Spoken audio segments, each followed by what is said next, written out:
Assalamualaikum warahmatullahi wabarakatuh. Nama saya Muhammad Alif Guswanto dari Prodi Teknik Komputer kelas B2. Pada praktikum kali ini saya akan mencoba membuat rangkaian decoder, encoder, multiplexer, dan demultiplexer. Untuk rangkaian pertama saya akan mulai dari rangkaian decoder terlebih dahulu. Rangkaian decoder adalah rangkaian yang memiliki input berupa bilangan biner dengan jumlah n bit ke saluran M, yang mana output dari saluran tersebut hanya ada satu yang aktif dari beberapa kombinasi masukan. Oke, ini saya sudah buat rangkaian decodernya. Di sini terdapat dua input, ada A dan B. Nah, tapi di sini nanti ada output mulai dari Y0 sampai Y3, yang mana nanti dari setiap kombinasi yang dimasukkan pasti hanya ada satu yang bernilai satu atau yang aktif. Oke, tugas saya di sini adalah memasukkan hasil dari rangkaian decoder tadi ke tabel ini. Langsung saja kita coba simulasikan. Oke, kita jalankan. Yang pertama input A-nya 0, B-nya 0. Hasilnya ternyata yang bernilai 1 adalah Y0. Maka di sini 1, di sini 0, dan di sini 0, dan di sini 0. Lalu jika input B-nya yang 1, maka outputnya adalah 0, 1, 0, 0. Yang aktif sekarang hanya Y1-nya saja, 0, 0. Lalu yang ketiga, jika yang A-nya yang 1, B-nya yang 0, maka outputnya yang bernilai 1 adalah Y2. Maka sisanya bernilai 0. Oke, lalu yang terakhir, jika inputnya 1, 1, maka yang bernilai 1 hanya Y3 saja, sisanya 0. Nah, dapat dilihat dari tabel kebenaran ini, ternyata benar dari materi yang tadi bahwa dari rangkaian decoder ini hanya ada satu output yang aktif dari beberapa kombinasi yang dilakukan. Untuk rangkaian selanjutnya, saya akan menjelaskan mengenai rangkaian encoder.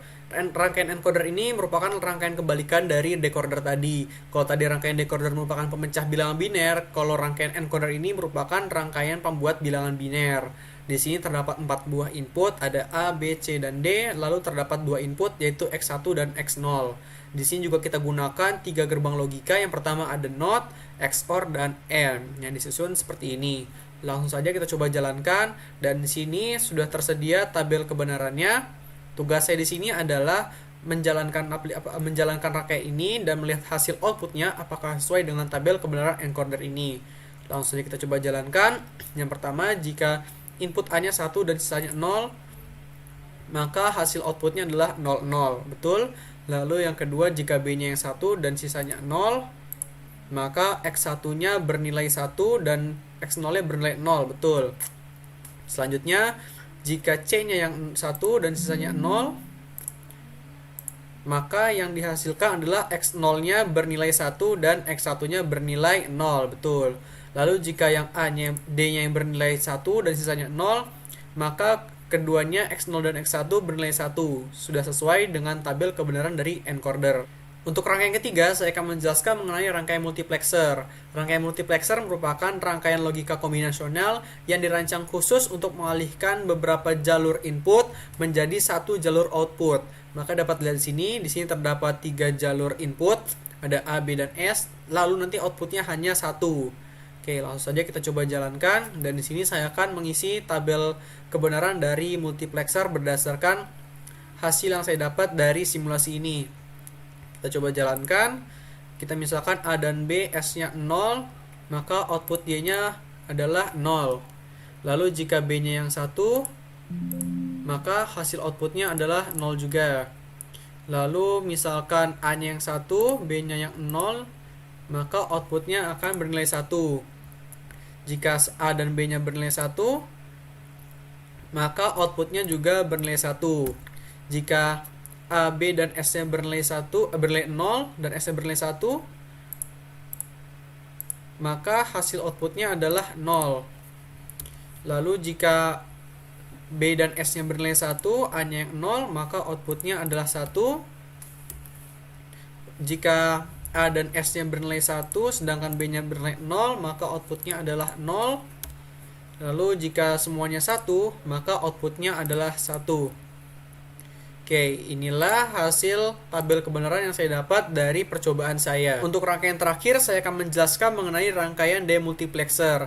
Rangkaian demultiplexer ini merupakan rangkaian logika kombinasional yang berfungsi untuk menerima satu input lalu disebarkan ke beberapa output yang tersedia.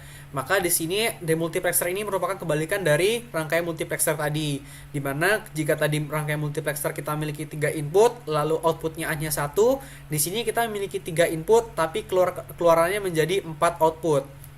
Langsung saja kita coba jalankan rangkaiannya dan saya akan mengisi tabel kebenaran yang ada di sini. Oke, kita coba jalankan rangkaiannya. Nah, ini dia rangkaiannya. Kita coba jalankan. Kita atur dulu. Oke. Kita coba jalankan. Yang pertama, A-nya ini bernilai 0, S1-nya 0, dan S2-nya 0, maka outputnya adalah 0, 0, 0, 0. Lalu jika S1-nya yang bernilai 1, maka outputnya juga 0, 0, 0, 0. Oke, kita tulis di sini. 0, 0, 0, 0. Lalu jika S2-nya yang bernilai 1, maka outputnya juga 0, 0, 0, 0. Lalu jika S1 dan S2-nya bernilai 1, maka outputnya juga 0, 0, 0, 0. Lalu jika A-nya yang bernilai 1 dan S1 dan S2-nya bernilai 0, maka outputnya adalah Y1-nya yang bernilai 1, lalu Y2-nya 0, Y3-nya 0, dan Y4-nya 0. Lalu jika A-nya 1, S1-nya 1, maka yang bernilai 1 adalah Y3-nya. Oke, di sini Y3 yang bernilai 1, sisanya bernilai 0.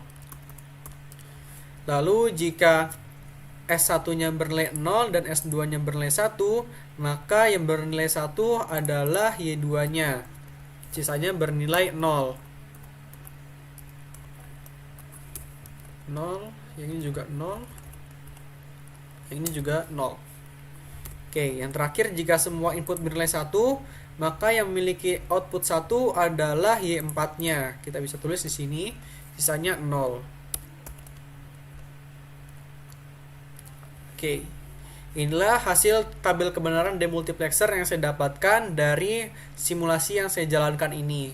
Saya kira cukup praktikum saya, kurang lebihnya mohon maaf. Wassalamualaikum warahmatullahi wabarakatuh.